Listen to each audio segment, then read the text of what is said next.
Hello everyone. आज की इस क्लास में मैं आप सभी को एसएससी सीएचएसएल के लिए मैथ का प्रीवियस ईयर क्वेश्चंस कराने वाली हूँ। आज है प्रीवियस ईयर पेपर का डे नंबर 12। पहला क्वेश्चन है, क्वेश्चन दे रखा है 10 पाइप से समान दर से पानी बहता है, 21 मिनट में एक टैंक को भरते हैं। यदि उनमें से 3 पाइप 10 में से 3 पाइप खराब हो जाते हैं तो शेष पाइप को टैंक को भरने में कितना समय लगेगा। तो यानी टोटल 10 पाइप है और 21 मिनट में टैंक को भर रहे हैं। फिर उनमें से 10 में से 3 खराब हो जाते हैं तो बचे हुए 7 पाइप हैं। अब कितने समय में भरेंगे तो टाइम निकालना है। यहाँ 7 से काट लेती हूँ, 7 3 21, 3 बार में चला जाएगा, 10 × 3 30 इस क्वेश्चन का राइट आंसर हो जाएगा, यानी 30 मिनट में। ऑप्शन डी आंसर हो जाएगा। नेक्स्ट क्वेश्चन है, 35 सेंटीमीटर, 56 सेंटीमीटर और 66 सेंटीमीटर बीमा वाले घनाभ में 7 सेंटीमीटर त्रिज्या की कितने गोले रखे जा सकते हैं। तो कुछ नहीं करना है, जैसे कि घनाभ है इनका आयतन बराबर करना होगा, फिर 7 सेंटीमीटर त्रिज्या वाले कितने गोले रखे जाते हैं इन दोनों के आयतन को बराबर करना होगा। तो यहाँ पर हो जाएगा 35 × 56 × 66, इसको बराबर कर लेंगे। इसको बराबर कर लेंगे गोले के, तो ये हो जाएगा 4/3 पाई आर क्यूब। 4/3 पाई का मान 22/7 रखेंगे। रेडियस जो कि त्रिज्या है 7 सेंटीमीटर, तो यहाँ पर 7 × 7 × 7 कितने गोले, तो यानी n गोले रखे जाएंगे। यानी नहीं पता है तो n मान लेती हूँ। 7 से 7 चला जाएगा, 7 × 8 = 56, 8 बार में चला जाएगा, 7 × 5 = 35, 5 बार में चला जाएगा, 4 दूनी 8, 2 से चला जाएगा, फिर 2 से 11 दूनी 22, फिर 11 से ये 66 चला जाएगा 6 बार में, 6 × 5 यहाँ से आ जाएगा 30 आ जाएगा। और इस 30 का जैसे कि यहाँ से आ गया 30, राइट। अब ये जो 30 आया है इस 3 के साथ डिनोमिनेटर में है, क्रॉस मल्टीप्लाई कर लेंगे तो यानी 30 × 3 90 गोले रखे जा सकते हैं। ऑप्शन डी इस क्वेश्चन का राइट आंसर होगा। नेक्स्ट क्वेश्चन है, समकोण त्रिभुज में समकोण बनाने वाली दो भुजाओं की लंबाई 21 सेंटीमीटर और 20 सेंटीमीटर है, तो त्रिभुज की परिवृत्त की त्रिज्या निकालनी है। तो समकोण बन रहा है, यानी समकोण राइट एंगल ट्रायंगल बन रहा है, तो ट्रिपलेट लगेगा ही लगेगा इसमें। तो जैसा कि ये दे रखा है, इसको मान लेती हूँ लंबाई, जो कि लंब हो जाएगा, परपेंडिकुलर लंब है यदि 21, आधार को मान लेती हूँ 20। फिर उसके बाद आप सभी को पता होगा, ये जब राइट एंगल ट्रायंगल बन रहा है समकोण त्रिभुज, तो 90 डिग्री के सामने जो सबसे बड़ी भुजा होती है उसको कर्ण कहा जाता है, और कर्ण हमें निकालना है। वैसे ट्रिपलेट से भी हो सकता था, जिसको याद है 20 21 29 होता है ट्रिपलेट। यदि नहीं पता है तो यहाँ पर कर्ण का स्क्वायर बराबर होता है लंब का स्क्वायर प्लस किया जाता है आधार का स्क्वायर, प्लस आधार का स्क्वायर, ये रूट के अंदर रहता है, तो लंब का स्क्वायर यानी 21 का स्क्वायर कर लेंगे, ये हो जाएगा 441, प्लस 20 का स्क्वायर कर लेंगे 400 हो जाएगा, 400 हो जाएगा। ये रूट के अंदर है, रूट के अंदर बन जाएगा यहाँ पर 841, रूट से बाहर आ जाएगा तो 29 का स्क्वायर होता है 841, तो यानी कर्ण निकल कर आ जाएगा 29। जब 29 आ गया है तो पूछा गया है त्रिभुज की परिवृत्त। त्रिभुज की परिवृत्त बराबर होता है सरकम रेडियस, जिसको कहा जाता है परिवृत्त, जिसको कहा जाता है सरकम रेडियस। त्रिभुज की परिवृत्त बराबर होता है कर्ण अपॉन होता है 2, यानी जो कर्ण आता है उसी का मान का आधा किया जाता है। तो जैसे कि 29 है, 29/2 हो जाएगा। इसको सॉल्व करेंगे तो ये 14 दूनी 28 है, लेकिन ये यहाँ पर 5 बच रहा है, 1 बच रहा है, तो इसको 10 मान लेती हूँ पॉइंट लगाकर, और 5 बार में चला जाएगा, 5 दूनी 10, 14.5। सेंटीमीटर। ऑप्शन सी इस क्वेश्चन का राइट आंसर हो जाएगा। तो जब भी त्रिभुज की परिवृत्त कहा जाए तो परिवृत्त बराबर होता है कर्ण का आधा किया जाता है, कर्ण का आधा किया जाता है सर्कम रेडियस। यदि पूछा जाता त्रिभुज की अंतः त्रिज्या, जब अंतः त्रिज्या पूछी जाती तो उसके लिए भी मैं बता देती हूँ। यदि त्रिभुज की अंतः त्रिज्या पूछी जाती तो उसके लिए किया जाता है लंब प्लस आधार, लंब प्लस आधार, उसमें से कर्ण को माइनस किया जाता है और बटा किया जाता है, इसमें भी बटा 2 किया जाता है।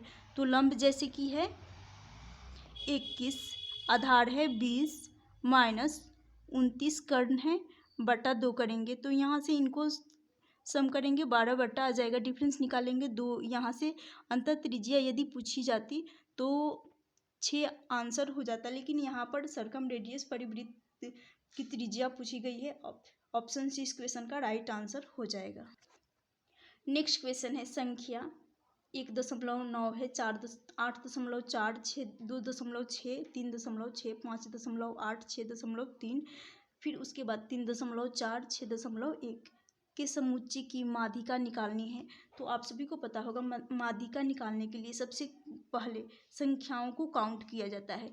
तो संख्या जितनी बार आता है माध्यिका निकालने के लिए, माध्यिका यानी मीडियन निकालने के लिए संख्याओं को काउंट किया जाता है। तो संख्या यहाँ पर 8 आ रहा है जो कि एक सम संख्या है। क्या है?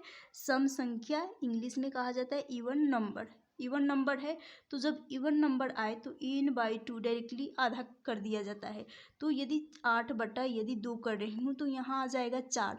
तो चौथा, इसके साथ साथ चौथा और पांचवा दोनों, चौथा पद और पांचवा पद दोनों लेना होता है, चौथा स्थान और पांचवा स्थान दोनों लेना होता है मीडियन निकालने के लिए। तो माध्यिका बराबर आ जाएगा 4th और 5th प्लेस। तो असेंडिंग, सबसे पहले माध्यिका का क्वेश्चन है तो सबसे पहले इसको असेंडिंग ऑर्डर में सजाना होगा, जिसको कहा जाता है आरोही क्रम में, बढ़ते हुए क्रम में। तो एक चौथा स्थान लेना है 1.9, इसको हटा देंगे। उसके बाद 2.6, 3.6, 3.4, उसके बाद चौथे स्थान पर 3.6 आ जाएगा जो कि चौथे स्थान पर, प्लस 5.8 आ जाएगा 5वें स्थान पर, और बटा 2 किया जाता है, बटा में 2 किया जाता है। तो यहाँ से आ जाएगा 9.4, ऐड कर लेंगे 9.4 बटा 2, इसको काटेंगे तो 4.7 इस क्वेश्चन का राइट आंसर हो जाएगा। यहाँ 4 है, ध्यान रखिएगा, 9.4 तो 4.7 ऑप्शन ए इस क्वेश्चन का राइट आंसर होगा। नेक्स्ट क्वेश्चन है, एक समलंब का क्षेत्रफल 1800 वर्ग सेंटीमीटर है। इसकी ऊंचाई और आधार क्रमशः 30 सेंटीमीटर और आधार है 50, ऊंचाई है 30 सेंटीमीटर, आधार है 50 सेंटीमीटर। आधार के समानांतर भुजा की लंबाई पूछी गई है। तो सबसे पहले एक समलंब बना लेती हूँ। तो इसमें ऊंचाई भी दे रखी है और आधार भी। तो ऊंचाई जो कि परपेंडिकुलर होता है, समलंब है तो ओब्वियसली परपेंडिकुलर होगा ही होगा। अब जैसे कि ऊंचाई, हाइट दे रखी है 30 सेंटीमीटर और एक ऊंचाई 50 सेंटीमीटर है, दूसरी ऊंचाई हमें नहीं पता है, इसी को निकालनी है, जिसको मैं x मान लेती हूँ। उसके बाद जब समलंब का क्षेत्रफल पूछा गया है तो समलंब चतुर्भुज का क्षेत्रफल होता है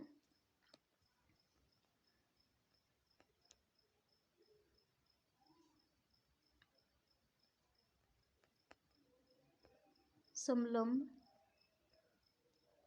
का क्षेत्रफल बराबर होता है यहाँ 1/2 समानांतर भुजाओं का योग, समानांतर भुजाओं का यानी इस साइड और इस साइड का योग, भुजाओं का योग इंटू यहाँ पर आता है गुना ऊंचाई यही जो हाइट है उसी को लिया जाता है। तो समानांतर एक भुजा तो दे रखी है, 1/2 हो जाएगा, राइट। 1/2 और एक भुजा 50 है। और एक भुजा को मैं x मानी हूँ, नहीं पता है, x मान ली हूँ। और ऊंचाई भी दे रखी है जो कि 30 सेंटीमीटर है। अब यहाँ पर क्षेत्रफल भी दे रखा है, तो क्यों ना मैं इस क्षेत्रफल 1800 के बराबर कर लूँगी। फिर 1/2 हो जाएगा और यहाँ से 50 + x इंटू 50 + x इंटू ऊँचाई दे रखी है 30। यदि 2 से काट रही हूँ 15 बार में चला जाएगा। फिर 15 से 1800 ये चला जाएगा 12 टाइम, यानी 120 बार में, 120 बार में चला जाएगा। मुझे क्या निकालना है, यानी 120 बराबर कर लूँगी 50 + x। क्या निकालना है, x का मान। तो x का मान निकालने के लिए 120 में से यदि 50 को माइनस करूँगी तो यहाँ से आ जाएगा 70, जो कि इसका राइट आंसर हो जाएगा ऑप्शन सी 70 सेंटीमीटर। यानी इसी का मान निकालना था, इस आधार का इसका मान निकालना था, जो कि 70 हो जाएगा। चलती हूँ नेक्स्ट क्वेश्चन की तरफ। नेक्स्ट क्वेश्चन है, क्वेश्चन दे रखा है cos स्क्वायर थीटा प्लस दे रखा है 1/cosec square theta plus 17 = x। तो यहाँ पर x का मान निकालना है। तो जैसे कि यहाँ है cos square theta plus 1/cosec, जिसको लिखा जाता है, ये साइन के बराबर होता है। तो यहाँ आ जाएगा साइन स्क्वायर थीटा प्लस 17, यानी 17 के बराबर कर लूँगी। तो यहाँ से cos square theta plus sine square theta आप सभी को पता होगा, ये 1 के बराबर होता है। तो यहाँ पर 1 + 17 ये हो जाएगा, x का मान आ जाएगा यहाँ पर 18।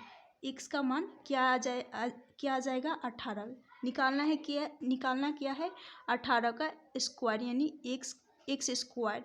तो यानी कहने का मतलब है 18 का स्क्वायर निकालना है। 18 का स्क्वायर हो जाएगा 324। ऑप्शन बी इसका राइट आंसर हो जाएगा। नेक्स्ट क्वेश्चन है, उस त्रिभुज का क्षेत्रफल क्या है जिसके शीर्ष दे रखे हैं।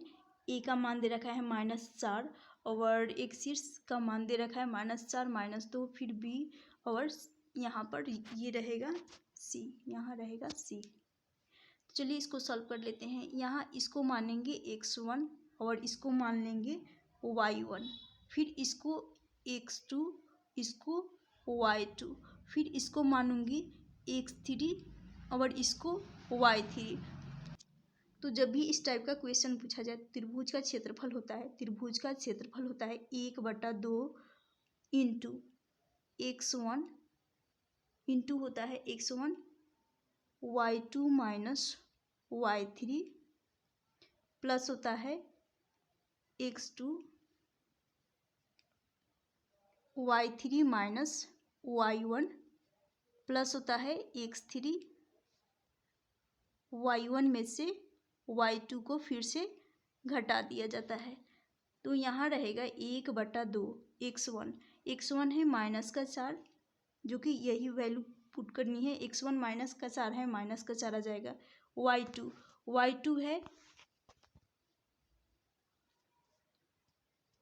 है -5, तो यहाँ पर आ जाएगा -5। फिर y3 है -2, y3 -2 है, तो माइनस माइनस यहाँ से हो जाएगा +2, प्लस x2 है -, यहाँ रहेगा माइनस, क्योंकि ये माइनस में है। x2 का मान -3 है, तो यहाँ -3 आ जाएगा। फिर y3 है -2 और फिर y1 है माइनस, तो माइनस माइनस फिर से यहाँ पर प्लस हो जाएगा। उसके बाद x3 है, यहाँ पर प्लस में ही पॉजिटिव है, क्योंकि पॉजिटिव रखूँगी। फिर y1 -2 है, तो -2 आ जाएगा, और y2 -5, तो ये +5 हो जाएगा। यहाँ से 1/2, इसको 5, ये हो जाएगा, 5 में से 2 जाएगा, तो ये हो जाएगा 3, ये माइनस में है, ध्यान रखिएगा। तो माइनस माइनस ये प्लस हो जाएगा, 4 × 12, यहाँ से आ जाएगा प्लस में आ जाएगा यहाँ पर 12, फिर प्लस ये तो कट जाएगा, यहाँ से आ जाएगा 9। इसको जब सॉल्व करेंगे ये हो रहा है 12 + 9 21/2। इसको सॉल्व करेंगे 10.5 5। इस क्वेश्चन का राइट आंसर हो जाएगा ऑप्शन, यहाँ पॉइंट में है 10.5।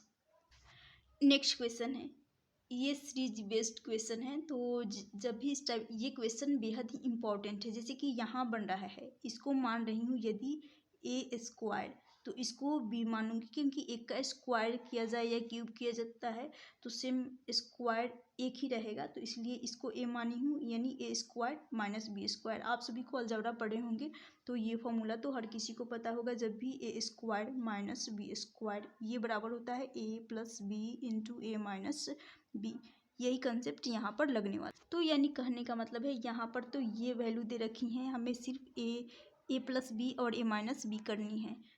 तो इसको लिख दे रही हूँ मैं, इसको 2a, सॉरी ए का मान रखी हूँ 2, तो यहाँ पर 2 माइनस 1 हो जाएगा, जिसको ए को 2 मानी हूँ और 1 जो कि बी को मानी हूँ। अब यहाँ पर ए प्लस बी और ए माइनस बी वही लिखना है। फिर यहाँ से आ जाएगा 2 प्लस 1। तो चलिए इसको मैं लिख रही हूँ इस तरह, क्योंकि बटा भी करना होगा, साथ इसके साथ साथ बटा भी करना होगा। मैं इस क्वेश्चन को अच्छे से एक्सप्लेन करूँगी। तो जैसे कि एक बटा यहाँ आ जाएगा ए स्क्वायर माइनस बी स्क्वायर, ये होता है ए प्लस बी ए माइनस बी। तो इसको लिखूँगी, ए को जैसे कि मान चुकी हूँ कि 2 है और बी को 1, तो ए माइनस बी हो गया, फिर ए प्लस बी 2 प्लस 1, यहाँ प्लस है बीच में, प्लस इस सीरीज के बीच में प्लस है तो प्लस आ जाएगा अपॉन में, फिर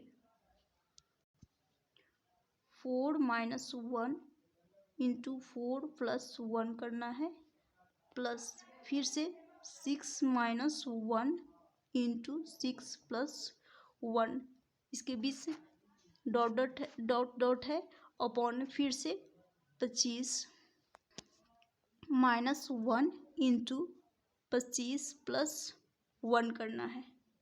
अब यहाँ पर गैप देखना है कि जैसे कि फिर यहाँ से गैप देख रही हूँ, इनका अंतर लूँगी तो ये यहाँ से 1 आ रहा है, फिर इनको यदि ऐड किया जा रहा है 2 और 1 को 3 आ रहा है, इन दोनों के बीच का गैप देखना होता है। तो यहाँ से गैप आ रहा है 2 का, फिर इसी प्रकार इनको यदि डिफरेंस, इन दोनों का डिफरेंस ले रही हूँ 3 आ रहा है, फिर इनका योग कर रही हूँ तो यहाँ से 5 आ रहा है, फिर से इनका गैप देखना होता है। इस सीरीज बेस्ड क्वेश्चन को यहाँ से गैप दिखना होता है, यहाँ से भी 2 का ही गैप आ रहा है, यानी जब भी गैप सेम हो ऐसे यहाँ से अंतर और योग करके देखेंगे 5 आ रहा है, फिर यहाँ से 7 आ रहा है, सेम गैप आ रहा है। तो उसके लिए जब सेम गैप आ रहा हो तो उसके लिए क्या किया जाता है, 1 अपॉन यानी डिफरेंस, यहाँ आता है डिफरेंस, ये क्या है, वो जो गैप आया है वही 1 अपॉन डिफरेंस, अपॉन में होता है फिर इंटू में होता है 1, यानी फर्स्ट टर्म, तो फर्स्ट टर्म हो जाएगा 1, फर्स्ट टर्म यहाँ पर 1 रहेगा, माफ करिएगा 1 रहेगा, फर्स्ट टर्म 1 अपॉन, फिर 1 अपॉन यहाँ पर आ जाएगा 26, क्योंकि इनको यदि ऐड करने पर 25 प्लस 1 ये हो जाएगा 26। तो यहाँ से फर्स्ट टर्म और लास्ट टर्म, तो फर्स्ट टर्म लिख दे रही हूँ, फर्स्ट और लास्ट लेना होता है, यहाँ पर भी लिख रही हूँ,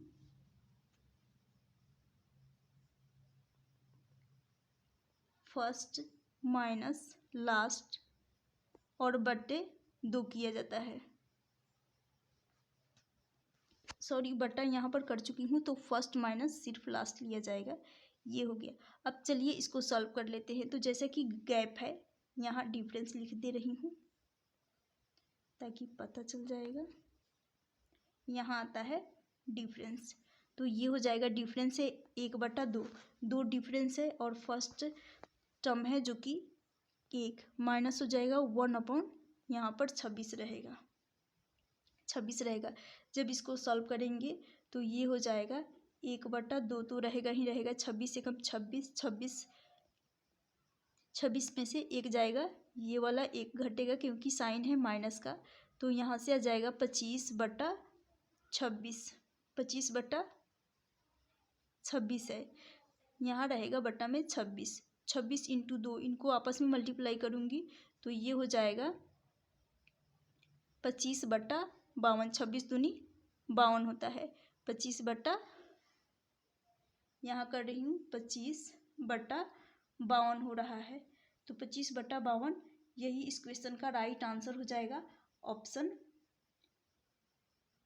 बी इस क्वेश्चन का राइट आंसर हो जाएगा। उम्मीद करती हूँ क्वेश्चन समझ में आ गया होगा। एक बार फिर से एक्सप्लेन कर दे रही हूँ कि जैसे कि यहाँ तक तो आप सभी को समझ में आ गया होगा। ये है a² और ये है b²। तो a + b का फॉर्मूला बताकर, यानी a² - b² जब भी होता है तो ये a - b into a + b होता है, जो कि यहाँ पर लिख चुकी हूँ। और इनका डिफरेंस गैप चेक करना होता है, सब में गैप सेम है, यानी 2-2 का गैप है।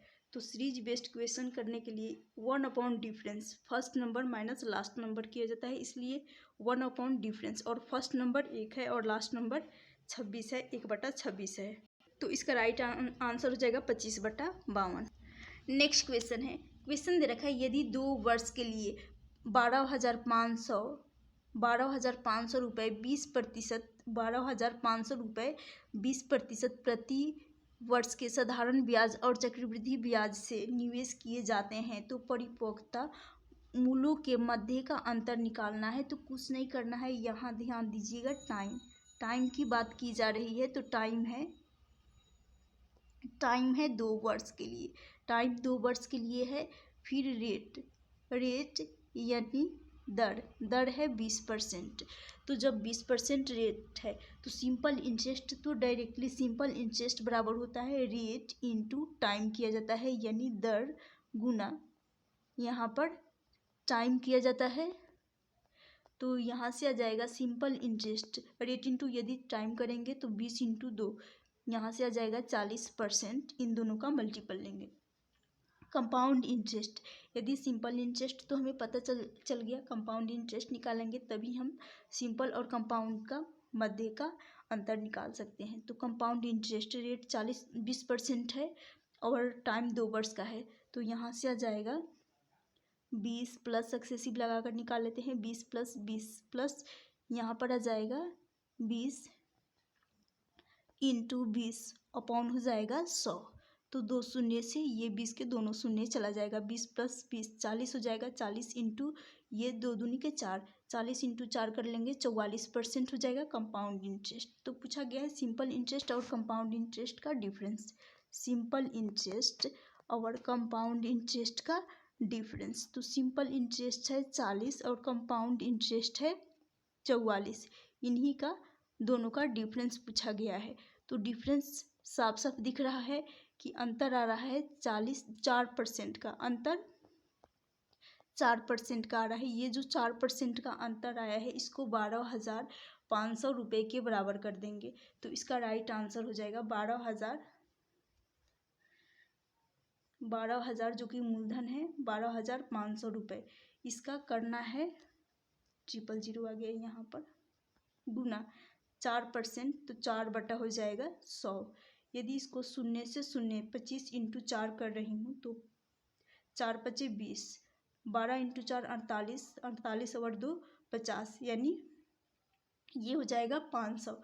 ऑप्शन ए इस क्वेश्चन का राइट आंसर हो जाएगा। तो 500 इस क्वेश्चन का राइट आंसर हो जाएगा। प्रिंसिपल दे रखा था तो इसलिए 500 इसका राइट आंसर हो जाएगा। यदि सिर्फ ही इसमें पूछा जाता है कंपाउंड इंटरेस्ट और सिंपल इंटरेस्ट का डिफरेंस तो यही 4% ही आंसर होता, लेकिन इसका प्रिंसिपल दे देने के कारण 500 रुपये में आंसर हो जाएगा। नेक्स्ट क्वेश्चन है, क्वेश्चन दे रखा है 0.0, इस 0.9 के ऊपर बार है, बार लगाना, जो कि फिर यहाँ पर दे रखा है 7.3, सिर्फ 3 के ऊपर बार है। तो इसको सॉल्व करना है, यानी क्वेश्चन है 0.09, इन दोनों के ऊपर बार है, 0.9 दोनों के ऊपर बार है, इंटू फिर 7 सिर्फ 3 के ऊपर बार है। तो जब भी इस टाइप बार को हटाने के लिए यहाँ पर दशमलव के बाद 2 अंक है और दोनों अंक तो दशमलव से पहले 0 है, इसका कोई वैल्यू नहीं होगा। यहाँ पर 2 अंक के ऊपर बार है तो ये हो जाएगा 09। 2 अंक के ऊपर बार है तो 2 बार 9 आएगा। अब बार हट गया। फिर मल्टीप्लाई का साइन है, मल्टीप्लाई लगा देती हूँ। दशमलव के बाद एक जो कि नंबर है 7, तो इसको 7 ज्यों का त्यों लिखेंगे। वो भी यहाँ पर प्लस का साइन, दशमलव है तो प्लस का साइन आ जाएगा। फिर सिर्फ 3 के ऊपर बार है, यानी 1 अंक के ऊपर बार है तो बटा में 3 के ये बार हटाएंगे तो 3 के बटा में 9 आ जाएगा। 9 आ जाएगा। यहाँ दशमलव था और दशमलव के बाद एक संख्या था तो इसलिए प्लस लग गया। अब इसको 3 से काटेंगे, 3 3 के 9, 1/3 आ रहा है। जब 1/3 आ रहा है, अब इसे हटा देती हूँ। यहाँ से 1/3 आ गया, राइट। अब इसको सॉल्व करेंगे। 7 × 3 क्या होगा? 21। 21 + 1 यहाँ से आ जाएगा 22। ये 9 यहाँ से इसको भी काट लेती हूँ, ये चला जाएगा 11 9 99, 11 से चला जाएगा तो यहाँ से आ जाएगा 1/11। इधर से आ गया गुना, मल्टीप्लिकेशन में रहेगा ये भी। और यहाँ पर 21 × 7 7 × 3 करने पर 21 आ गया और इनके बीच प्लस का साइन है तो 21 + 1 22। 22 बटा हो जाएगा यहाँ पर 3। 22/3 क्रॉस मल्टीप्लाई करके इसको काट लेती हूँ तो 11 दूनी 22 2 बार में चला जाएगा। यहाँ से आ गया 2/2 एकम 2 2/3 2/3। यदि यहाँ पर ये 3 जो कि बड़ी संख्या है 2 से, तो इसको सॉल्व करने के लिए इसको 0 दशमलव लगा दूंगी। इसको मान लेती हूँ, यदि 0 20 यहाँ पर 0 लगा देती हूँ, 20 मान लेती हूँ तो ये चला जाएगा 6 3 18 यानी 6। और ये 6 जो कि बार बार रिपीट होता चला जाएगा, क्योंकि ये 6 बार बार रिपीट होता चला जाएगा। जब भी रिपीट होता है तो उसके ऊपर बार लगा दिया जाता है, ये अनंत तक जाएगा तो उसके ऊपर यदि बार लग जाता है तो वहीं पे वो रुक जाएगा। तो 0.6 के ऊपर बार लग जाएगा और इस क्वेश्चन का राइट आंसर हो जाएगा 6 के ऊपर। यहाँ इन सभी के ऊपर बार है तो इसका राइट आंसर हो जाएगा 0.6 के ऊपर बार। ऑप्शन ए इस क्वेश्चन का राइट आंसर होगा। नेक्स्ट क्वेश्चन है और इस क्लास का आखिरी क्वेश्चन है। क्वेश्चन दे रखा है, एक वितरण का माध्य 33 है और मानक विचलन 13 है, तो विचरण गुणांक का मान निकालना है। तो जब भी पूछा जाए, ये क्वेश्चन भी इम्पोर्टेंट है, इस टाइप के क्वेश्चन स्टैटिस्टिक्स से जरूर बनते हैं। तो जब भी पूछा जाए विचरण गुणांक, क्या पूछा जाता है? विचरण गुणांक। तो इसका एक मेथड होता है, पूर्णांक बराबर होता है, अंश में तो आता है मानक विचलन, अंश में मानक विचलन जो कि क्वेश्चन में दे रखा होता है मानक विचलन, और बटा में आ जाता है माध्य, माध्य भी दे रखा है, और गुना किया जाता है परसेंटेज में। यदि आंसर होता है तो गुना 100 किया जाता है, यदि नहीं परसेंटेज रहता तो सिर्फ मानक विचलन अपॉन हो जाता है माध्य। लेकिन ऑप्शन परसेंटेज में दे रखा है इसलिए गुना 100 लगा दी हूँ। तो यहाँ से विचरण गुणांक निकालना है। मानक विचलन 13 है और माध्य है 33, माध्य 33 है और गुना कर लेंगे यहाँ पर 100 का, तो 13 × 100 यहाँ से आ जाएगा 1300, 1300 बटा यहाँ पर 33।